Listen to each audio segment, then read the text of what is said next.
Esta conferencia comenzará a grabarse. Buenas tardes con todos. Hoy, 24 de junio de 2020. Buenas tardes para Perú. Buenas noches para España.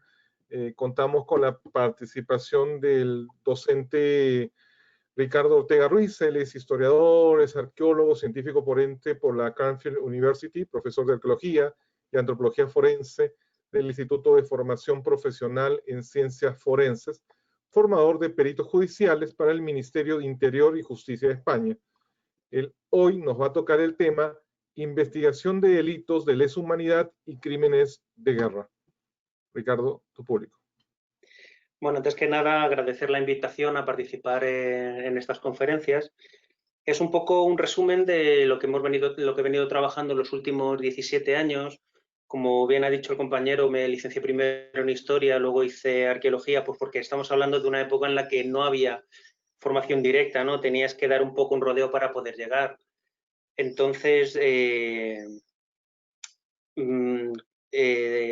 estudié en la Academia de Defensa de Reino Unido a través de la Universidad de Cranfield y allí pues sobre todo me centré en lo que es la antropología del conflicto armado, es decir, investigar qué es, ya no solo qué tipo de delitos ocurren dentro de la guerra, sino también cómo interpretar, ¿no? Entonces, he dividido un poco el curso en varios, la ponencia en varios bloques con el objeto de poder compartir pues un poco estas experiencias. Antes de poder entrar, pues hablaros muy sucintamente sobre cómo ha cambiado la guerra desde el inicio de la historia y después iremos viendo cómo se va a manifestar. Hablamos del tipo de acciones que se puedan hacer o cómo se deberían hacer en un conflicto armado en vanguardia y los delitos que se realizan en retaguardia, tanto en forma de desapariciones forzosas, campos de concentración, ecología bélica, etcétera. Todo este tipo de situaciones que hacen pues, que la esperanza de vida se vea muy mermada, ¿no? Ya no solo por el conflicto directo, por el armamento, sino también la situación que supone el hecho de estar expuesto pues, a un conflicto bélico, ¿no? Entonces, hablamos muy sucintamente de cómo comienza el conflicto armado. Las primeras representaciones que tenemos nosotros en Europa respecto al conflicto armado, ¿vale? Son representaciones pictóricas que encontramos en cuevas y tienen esta curiosidad, es arte levantino, estamos hablando de la península ibérica, de España, en la zona pegada al Levante, la zona de Valencia, más o menos esa costa, Cataluña, Valencia, etcétera.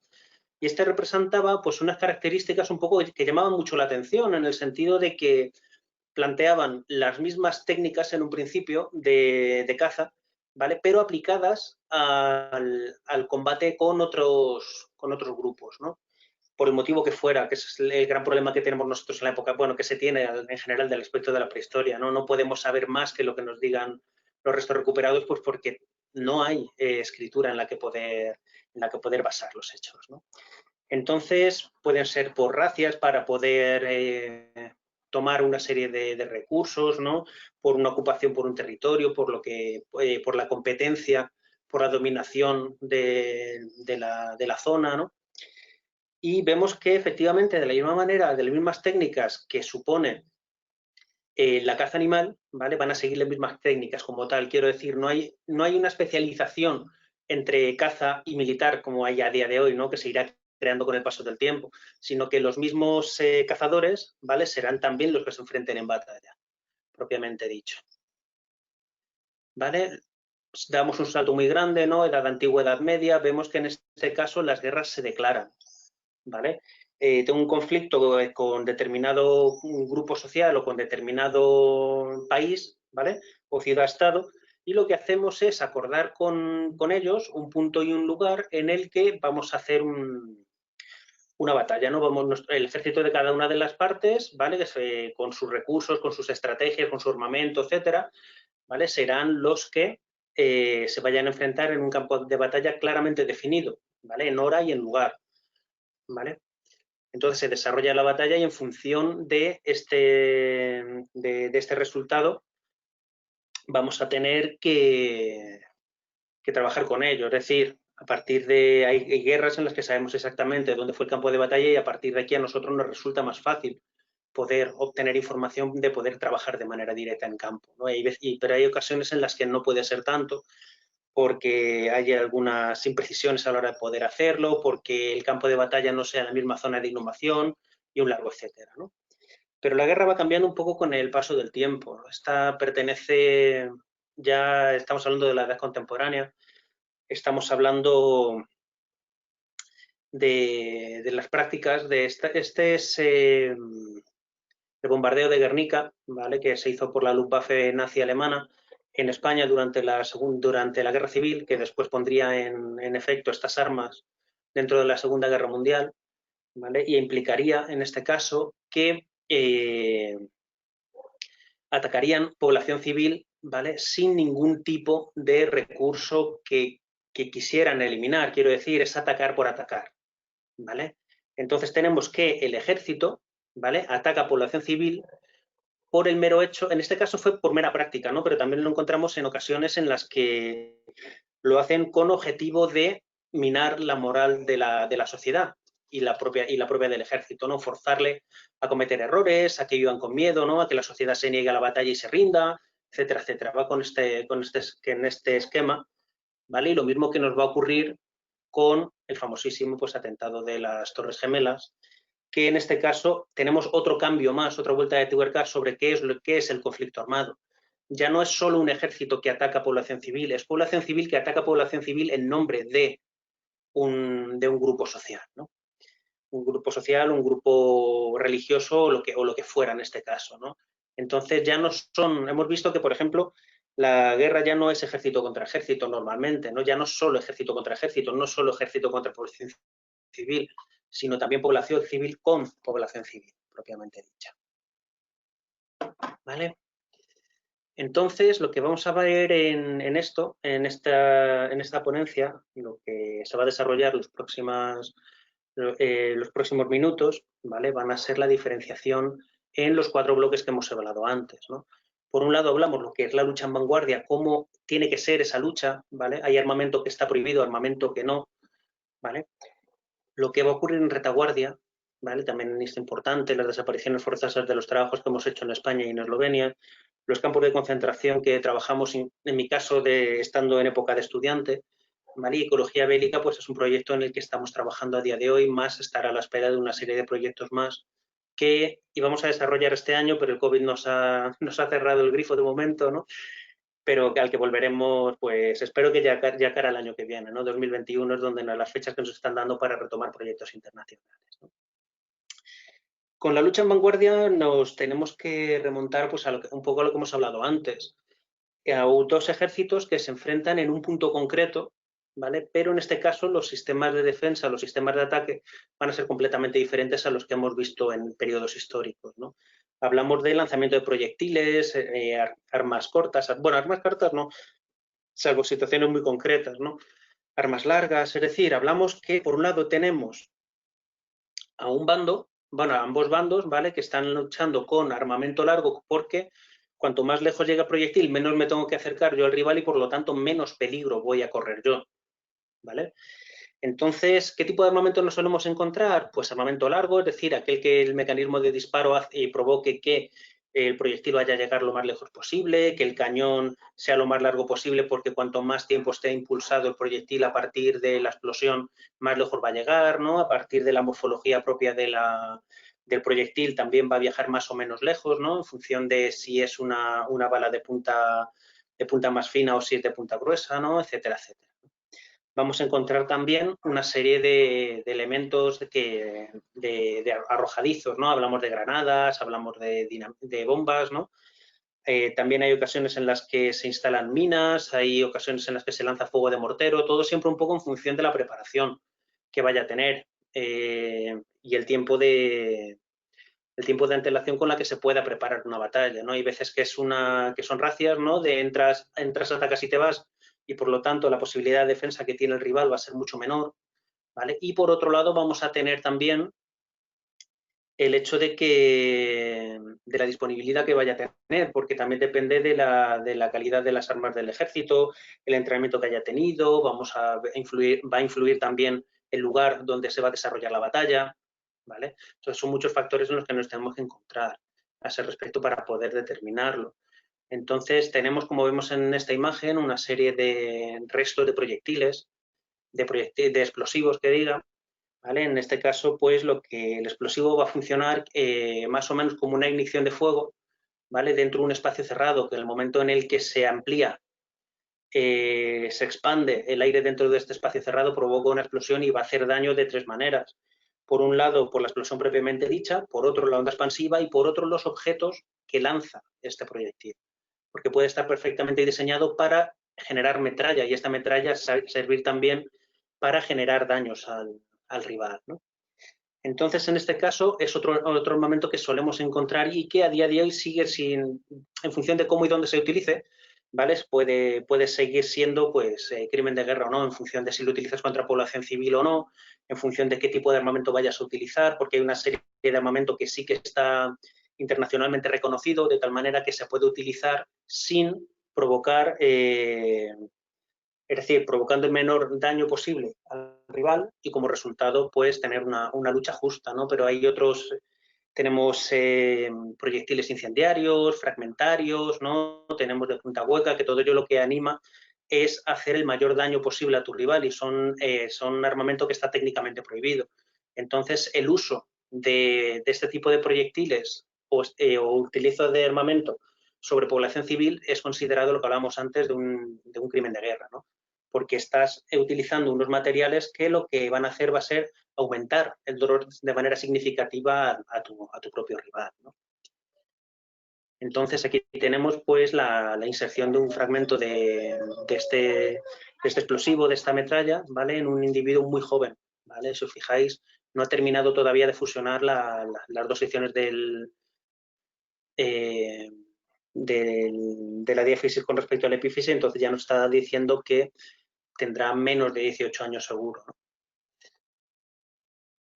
Y por otro lado, pues tenemos lo que hablábamos antes, los daños ocasionados ya no solo por el lanzamiento de la metralla, sino también por la propia onda expansiva. Esto es una radiografía de una persona que fue dañada, ¿vale? Que fue alcanzada por un explosivo, ¿vale? Y que sobre todo tiene todavía fragmentos de otros elementos que estallaron y se le quedaron dentro de la piel, ¿vale? Pero también tenemos unos aspectos pues, bastante significativos a la hora de los resultados de esta propia explosión. ¿Vale? Entonces, a ver qué está cargando. Entonces, lo que hablábamos, bueno, mientras cargo, a modo de resumen, ¿vale? La lucha en vanguardia va a seguir una serie de normas, ¿vale? Hay normas muy lógicas, ¿no? En el sentido de que vamos a utilizar las armas que estén previamente aprobadas por el Ministerio de Defensa, ¿vale? Que estén aprobadas por Naciones Unidas, que estén aprobadas por los cascos azules, por quien fuera, ¿no? Que por la autoridad que esté mandando en esa zona en particular, ¿no? Con el objeto de provocar una baja rival sin el mayor daño posible, es decir, inutilizar al rival y así de esa manera terminar el conflicto pues con la rendición, pero utilizar un armamento prohibido implicaría esto que estábamos hablando, atacar población civil, ¿vale? Atacar equipos de apoyo, por ejemplo la Cruz Roja, ¿vale? Se consideraría también como tal, porque no está de ningún bando, sino que está para ayudar a la gente que está herida como resultado de este conflicto armado, ¿no? Pero claro, muchos de los crímenes que nos vamos a encontrar es aquellos que van a suceder en retaguardia, por lo menos las veces que más veces que hemos encontrado nosotros, ¿no? ¿Esto qué va a ocurrir? Que mientras el ejército está en vanguardia, ¿vale? Nos vamos a encontrar que en retaguardia, en la parte protegida, por decirlo de alguna manera, del conflicto armado, vamos a encontrar que en muchas ocasiones, ¿vale? Por lo menos los que hemos trabajado en España durante años, implicaría que estaría en una sección, en una zona en la que vence determinado bando, ¿vale? Y lo que está haciendo va a ser eliminar de carácter sistemático población civil, ¿vale? A través de población civil, porque el ejército está en vanguardia y esto va a ocurrir que la población civil a la que se le ha autorizado el grupo social que domina en este lugar, militarmente hablando, para que vaya eliminando de manera sistemática a todos aquellos que son conflictivos o que se esperan que sean conflictivos, ¿vale? Entonces, en la retaguardia, en este caso, el primero que vamos a hablar, que son los que lo que trabajé, de hecho es mi primera tesis, ¿no? De tesis de máster, segunda tesis de máster, miento. Mi segunda tesis de máster implicaría pues las desapariciones forzosas en zona de retaguardia, ¿vale? Durante la Guerra Civil Española. ¿Vale? Entonces, ¿qué tenemos? Pues que uno de los documentos que fueron interceptados, ¿no? Que fueron intervenidos, nos hablaba de este bosque como una zona en la que se podía eliminar de manera sistemática a una serie de personas que no fueran afectadas al régimen, ¿no? ¿Qué ocurre? Pues que la imagen que teníamos del bosque de principios de siglo no tiene prácticamente nada que ver con el a día de hoy. Muchas han desaparecido, la mayor parte del bosque ha desaparecido y ahora son zonas de cultivo. La gente que vivía por aquel entonces y se encontraban, pues tampoco es que tuviera mucho conocimiento, ¿vale? O si lo tuvieran tampoco fuera muy, ¿cómo decirlo? Como si no ignoraron realmente, por decirlo de alguna manera, pues cada vez que habría alguna obra a la hora de poder readaptar este bosque a un terreno de cultivo, si aparecían restos humanos, pues no hay ningún tipo de aviso, ¿no? Por lo menos no hemos logrado encontrar ninguno en documentación, ¿no?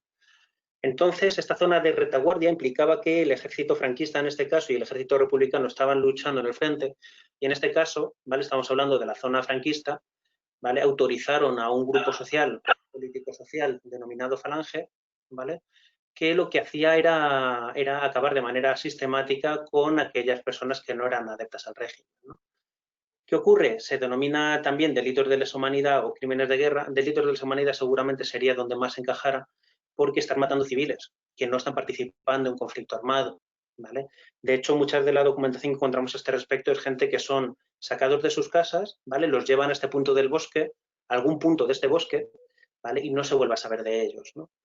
Entonces, a través de la investigación logramos un poco determinar una serie de zonas donde pudieran estar, marcados en este caso por flechas, ¿vale? La zona aproximada, vimos la evolución del terreno, vimos cómo el terreno va evolucionando, cómo van desapareciendo algunas zonas, algunos caminos ya no existen, son sustituidos por caminos de concentración parcelaria, ¿no? Y poco a poco pues el terreno cómo va cambiando. ¿Vale? Entonces, en las zonas donde sospechábamos o donde nos habían marcado como zonas posibles, lo que hicimos fue hacer una serie de cuadrículas, ¿vale? Dentro de estas cuadrículas lo que hacíamos era tomar una serie de muestras en cada zona de intersección y lo analizábamos en laboratorio para ver cómo había cambiado químicamente el suelo, ¿no? Entonces, lo que buscábamos era ver cómo el terreno reaccionaba a la descomposición humana, ¿vale? Y lo va a hacer a partir de 3 principios. Por un lado, altera el pH, por otro lado, absorbe una mayor cantidad de materia orgánica y, por otro lado, el fosfato el fósforo que exuda el cuerpo en contacto con el suelo y en prolongación se va a convertir en fosfatos, ¿no? Entonces, a partir de una serie de técnicas geoquímicas, lo que determinamos eran zonas de alta, baja o media probabilidad respecto al hallazgo de restos humanos, ¿no? Esta es la que mejor resultado nos dio incluso más o menos cómo era la posible disposición del cuerpo bajo tierra, ¿vale? Y en este caso, pues, una vez que analizamos todo esto, solicitamos permiso de excavación, llegó y a partir de aquí empezamos a retirar capas de tierra, ¿vale? Este es el dibujo de campo, ¿vale? Y en este dibujo de campo lo que vemos en cómo fuimos determinando, pues, qué va saliendo en cada uno de los sectores en función de qué tipo de profundidad, de 0 a 15 centímetros, de 16 a 30 y a partir de aquí en función de, una vez localizados cada uno de los terrenos, de cada uno de los hallazgos en terreno, poco a poco ver qué es lo que estamos encontrando. De esta manera, ¿qué encontramos? Pues que a menos de 10 centímetros del suelo teníamos ya huesos de mano, fragmentos de costilla, botones, suelas de zapatos, trozos de mandíbula, etcétera, parte de mono de trabajo, ¿vale? Y progresivamente, según íbamos bajando, todo aquello que estaba en superficie progresivamente iba desapareciendo y se iban concentrando un poco más hacia la línea media. Así hasta que finalmente encontramos los restos en conexión, ¿vale? Que serían estos de aquí. ¿Qué nos encontramos? Que estos restos, ¿vale? Estaban muy cerca de una carretera que por aquel entonces no existía, la carretera estaba a unos metros un poco más al fondo, esta ya era bosque propiamente dicho, la potencia del suelo era muy pequeño, de tal manera que ocurría que para poder enterrar estos cuerpos tenían que hacer una línea, ¿vale? Una trinchera muy poco densa y luego utilizar rocas de la cantera que estaba al final del camino, más piedras más cantos del río, ¿vale?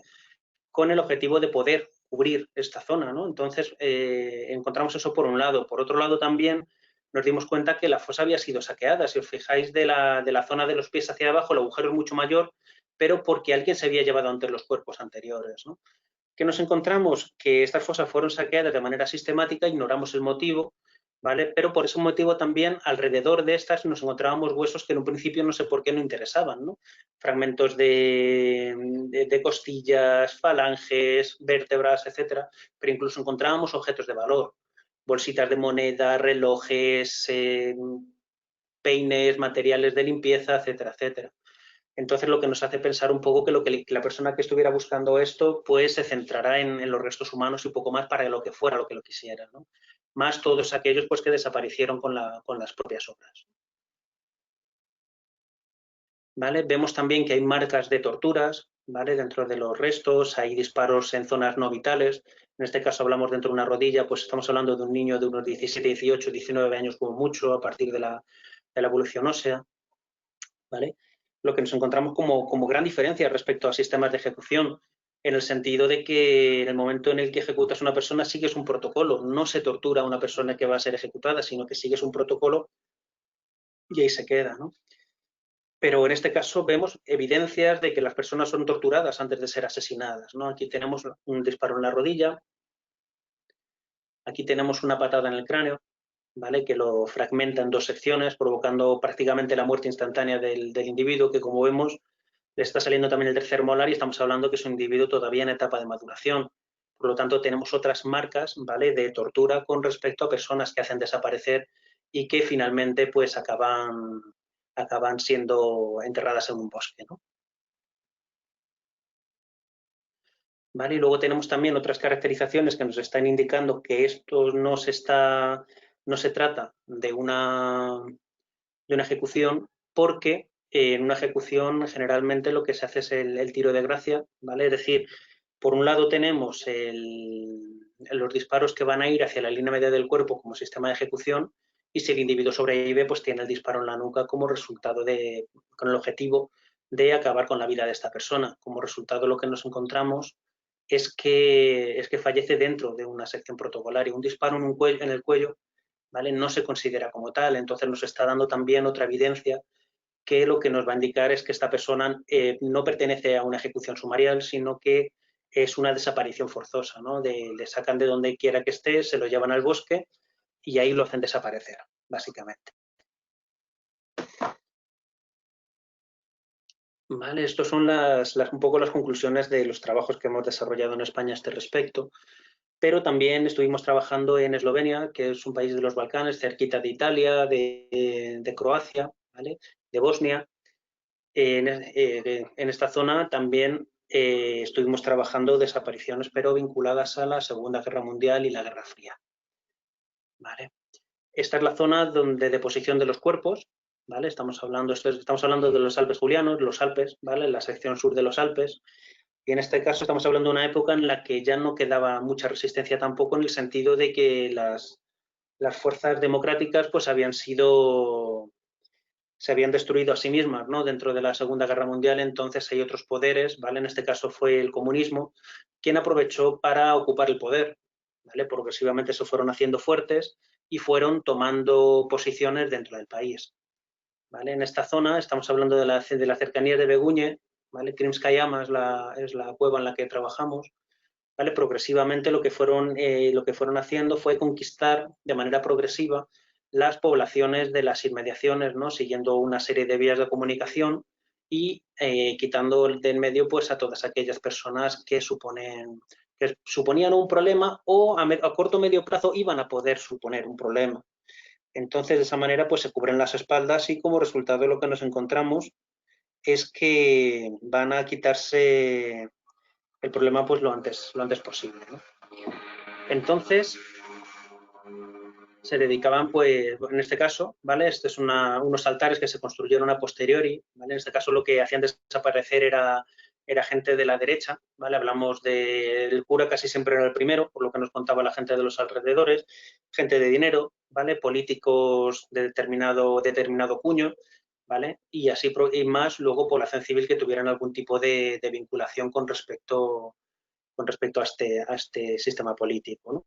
Entonces, vemos que generaron una serie de altares en las inmediaciones, pues para que tuvieran un lugar donde rezar a la gente que iba a ser arrojada por la cueva, que aquí en imagen es justo donde sale el árbol, ¿vale? Ahora hacemos un acercamiento a la misma, pero vemos que justo al lado de los altares, pues ahí está la zona de deposición de los cuerpos, ¿no? Que sería esta cueva vertical. En este caso lo que están haciendo es aprovechar un accidente geográfico natural como es una cueva vertical, ¿vale? Y a partir de aquí ir arrojando a estas personas, ¿no? Entonces aquí tenemos uno de los primeros esquemas que se hicieron respecto a esta cueva, que es poquito después del fin de la Guerra Fría, ¿vale? Porque durante la misma y durante el final de la Segunda Guerra Mundial se fue utilizando como zona de deposición de la zona de los alrededores. Tenemos por un lado una caída libre de 20 metros, más luego una segunda caída de 9 metros, generando una sección que puede, si en función de cómo y hacia dónde caiga el cuerpo, puede caer hasta casi 30 metros, provocando, pues, si no ha fallecido o no la han asesinado antes, pues que fallezca como resultado de la caída. Entonces, esto es lo que se veía desde abajo. ¿Qué ocurre? Que nosotros no pudimos, y seguimos sin poder, ¿vale? Poder bajar a cuevas porque no tenemos la titulación internacional de espeleología, ¿vale? Que los pide los propios gobiernos en el idioma nativo. Por lo tanto, en esloveno creo que no íbamos a poder conseguirlo, ¿vale? Entonces contamos con un equipo de espeleología nacional de allí, ¿vale? Que fueron los que estuvieron bajando, más el ayuda con el Instituto Arqueológico Nacional de Eslovenia para ver la recuperación de los cuerpos en función de la localización en la que se estaban llegando, ¿no? Entonces, se dividió en sectores, se dividió en profundidades y a partir de aquí nos iban subiendo lo que iban encontrando mediante documentación también a través de este cubo grande, y arriba lo que hacíamos era ir exponiendo cada uno de los sectores también por niveles de profundidad. De esta manera podemos organizar un poco la pirámide de cuerpos que finalmente se encontró, de al menos 33 individuos. Entonces, vemos que después de haber analizado estos restos, ¿vale? Lo que nos encontramos es que había al menos 3 formas de poder ser asesinado en este caso, ¿no? Por un lado son aquellos en los que digamos que tienen suerte y los matan antes de arrojar el cuerpo. Aquí tenemos un disparo justo encima de la oreja derecha, ¿vale? Y luego tenemos otras ocasiones en las que, como la imagen está con un arma de filo, ¿vale? Y más o menos en el mismo lugar, ¿vale? Tienen un corte lo suficientemente profundo como para acabar con la vida de esta persona y después arrojarlo, si no muerto, con una muy poca esperanza de vida. Entonces, estos son 2 ejemplos de la gente que fallece antes o queda moribunda antes de ser arrojado por la cueva. Y luego tenemos aquellos que fallecen como resultado de la caída, como tenemos esta imagen, ¿no? Que el individuo al caer se golpea el cráneo, se genera una brecha y esta brecha es incompatible con la vida. Y menos aún en una zona insalubre como es una cueva con una pirámide de cadáveres descomponiéndote cerca, hace que la descomposición del cuerpo pues sea... Es decir, que la infección de la herida y por lo tanto la esperanza de vida de esta persona sea prácticamente nula, ¿no? ¿Vale? Y luego tenemos todos aquellos que sobreviven a la caída, ¿vale? Porque vemos que se van a otra parte de la cueva, lo más alejado posible a esta pirámide de cuerpos, ¿vale? Pero terminan falleciendo de un modo u otro, de hambre, de sed, de necesidad, de frío, lo que fuera, ¿no? Encontramos también dentro de todo esto restos de prácticamente recién nacidos, ¿vale? Es la única zona a día de hoy donde hemos trabajado donde encontramos individuos que fallecen con menos de 6 meses de edad, ¿vale? Y de esta manera también vemos pues mujeres, niños, ancianos, etcétera, etcétera, ¿no? Entonces vemos que en este caso el conflicto en retaguardia, ¿vale? Tenemos 2 ejemplos, por un lado la guerra civil nuestra y por otro lado el alzamiento ya del gobierno de lo que posteriormente sería la Unión Soviética, en parte, ¿vale? con el alzamiento pues, de grupos de otro cuño, ¿vale? que van atacando población civil. En ambos casos siguen siendo delitos de lesa humanidad porque estás matando civiles dentro de un contexto bélico con un objeto claramente politizado, ¿no? ¿Vale? Vamos a ver también dentro de este caso otros ejemplos de campos de concentración. En este caso provienen de mi época de estudiante en la facultad, ¿vale? Y que también es un poco de uno de los motivos por los que he llegado hasta aquí realmente, ¿no? Una de mis principales motivaciones. Soy de una aldea pequeña al sur de Madrid, estamos hablando de unos 40-45 minutos más o menos de Cuenca, es decir, se pertenece a la provincia de Cuenca, la aldea se llama Uclés, ¿vale? Y lo que estamos viendo es un monasterio de la Orden de Santiago, ¿vale? Que durante la Guerra Civil fue hospital de campaña, pero posteriormente a que terminó siendo campo de concentración, ¿no? Mi familia durante la guerra se dividió en 4 bloques, ¿vale? Nos destruyó completamente y nos dividió en 4 grandes bloques. Los que desaparecieron, ¿vale? Que a día de hoy seguimos sin saber dónde están, ¿vale? Por otro lado, los que tuvieron que emigrar a Norteamérica, a los que por fortuna no les afectó en absoluto, y la parte que me afecta de manera directa son los que fueron supervivientes de campos de concentración, ¿vale? Mi abuelo estuvo en este campo de concentración, fue mutilado de guerra, ¿no? Y creces un poco con estas historias también, aunque las conoces un poco más de mayor, porque de pequeño no te cuentan estas cosas, evidentemente, ¿no? Estás un poco a la expectativa y no te cuentan estas informaciones, ¿no? Pero bueno, hablamos de campos de concentración y además mi primer proyecto, ¿vale? En la facultad como estudiante, ¿vale? Era vinculado pues a la propia investigación en la que está basada un poco tu familia, ¿no? También uno de los afectos importantes a la hora de poder comprender un poco también tu historia personal, ¿no? Hablábamos, estas imágenes fueron sacados de la página web de por aquel entonces de la asociación con la que se trabajaba, ¿vale? Vemos una fotografía en elevado de cómo se repartieron, por un lado, las fosas vinculadas al hospital a la izquierda, más luego las fosas comunes que se encuentran en la zona centro-derecha, ¿no? Estamos hablando de más de 400 cuerpos que terminaron ahí, pues dentro de un carácter completamente ilegal, ¿no? Mediante primero concentrarlos dentro de un campo de concentración propiamente dicho, ¿no? Y mientras estaban a la espera de la orden de ejecución y cuando llegara pues se les ejecutaba, técnicamente hablando, ¿vale? Mediante el protocolo, y este protocolo implicaba que el individuo los individuos generalmente casi siempre eran grupos numerosos, ¿vale? Más o menos numerosos, en el que los fusilaban y los supervivientes pues eran disparados en la nuca, ¿vale? Y lo que ocurría era que eran después enterrados en estas fosas comunes, ¿no? A ver, se me bloquea. Dame un segundo que se me está bloqueando. Bueno, no han cargado las otras imágenes.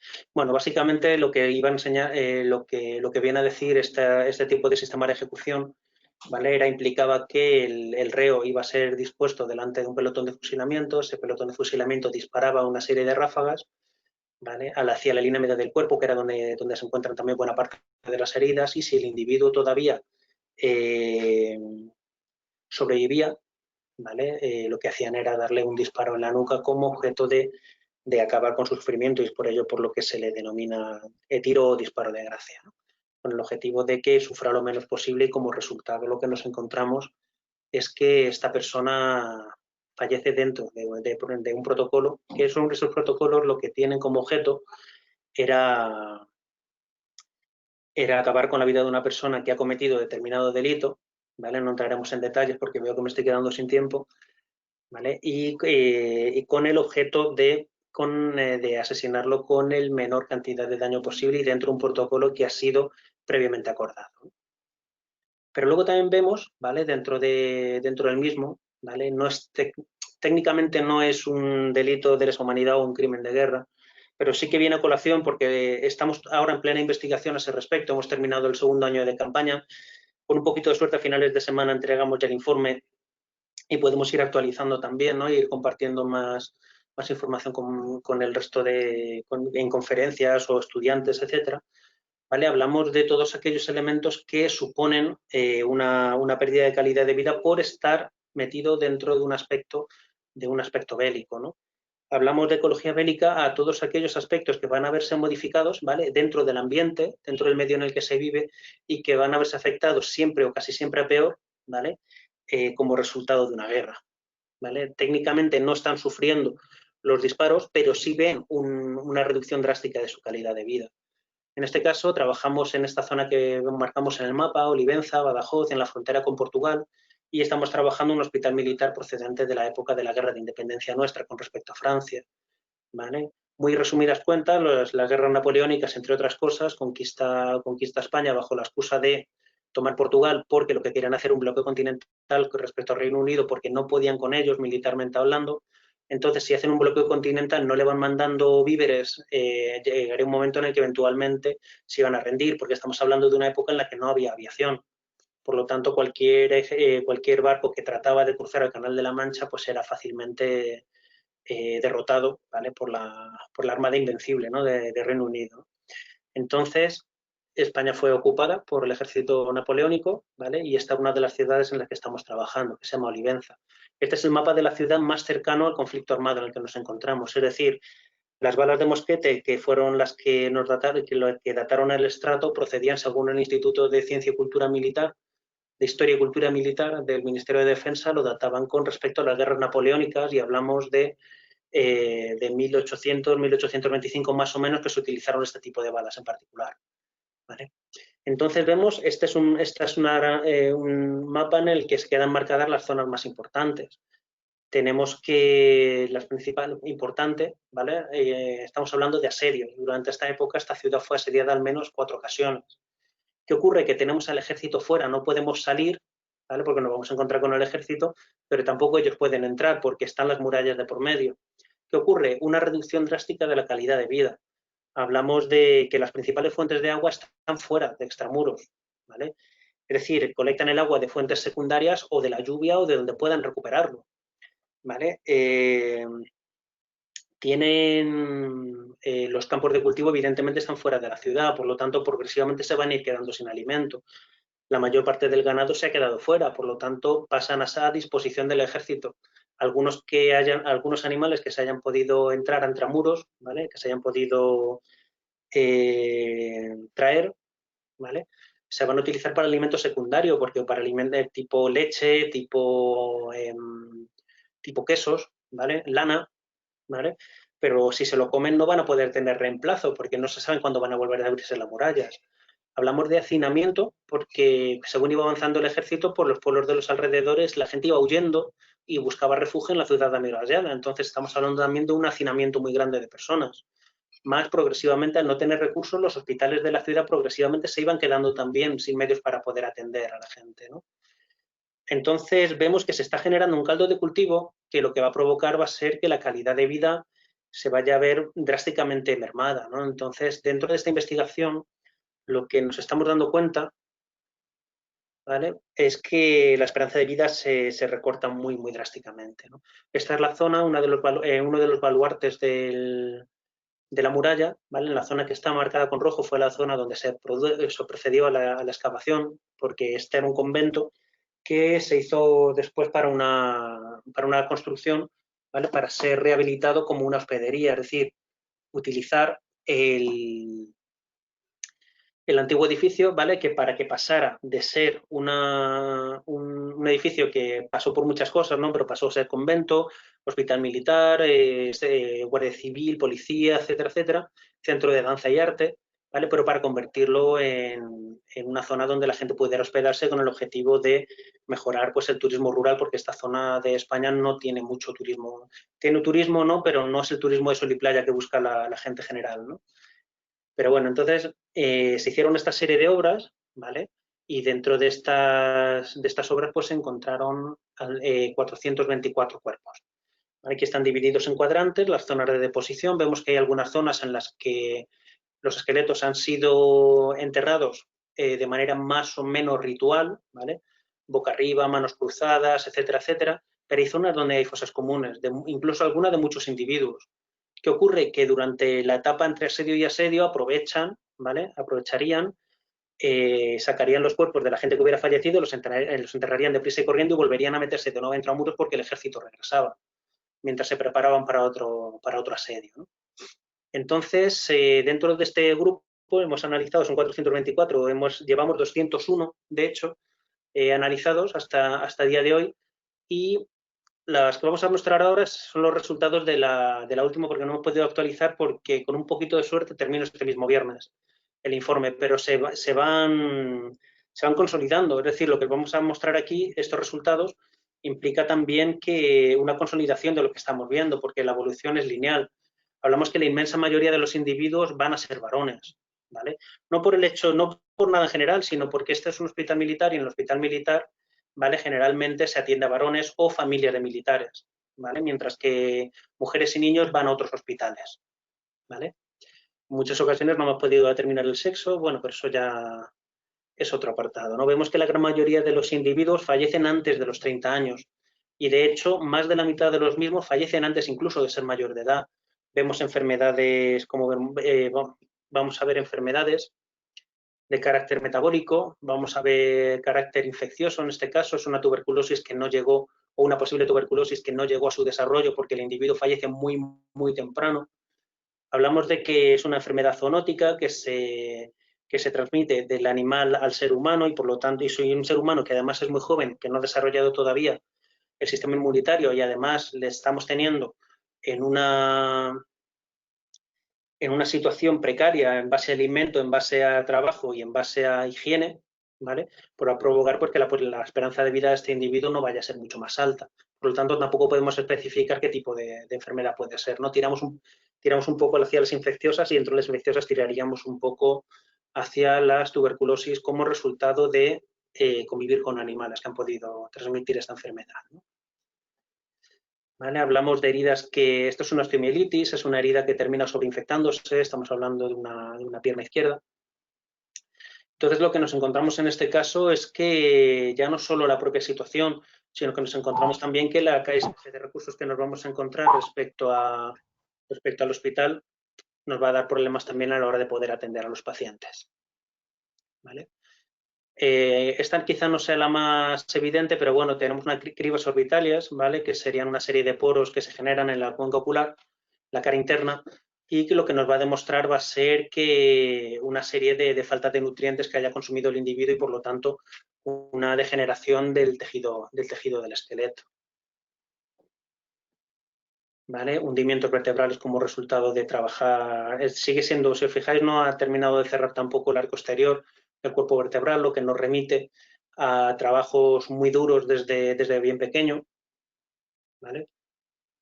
Y dentro de todo esto, en la menor cantidad de los casos, es lo que menos hemos visto, apenas llegará al 2%, que presentan algún tipo de herida o bien en proceso de regeneración y cuya complicación derivara en la muerte al poco tiempo o heridas que vayan a provocar la muerte inmediata del individuo. Todo ello lo que nos indica es que dentro de la ecología bélica, ¿vale?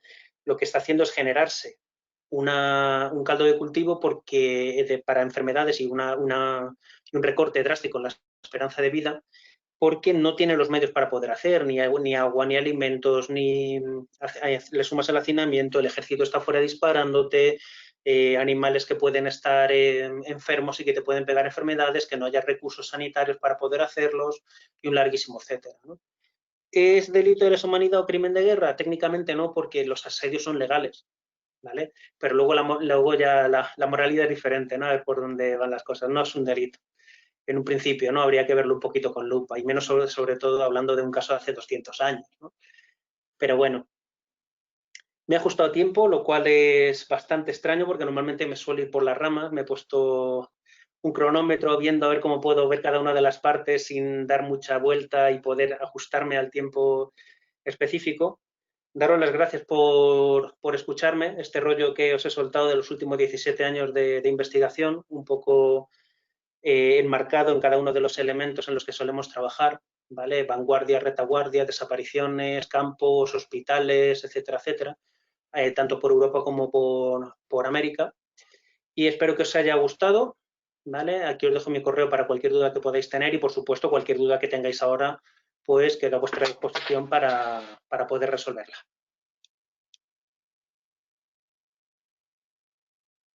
Listo, pueden preguntar por chat o por aquí. Como queráis. O no entendieron nada, o quedó todo claro. O que puede ser. Y si no, tenéis mi correo y podéis preguntar cuando queráis. O sea, por eso no tenemos mucho problema. Ahora son casi las 11 de la madrugada aquí en España. Seguramente ya os contestaría mañana cualquier duda, ¿vale? Pero vaya,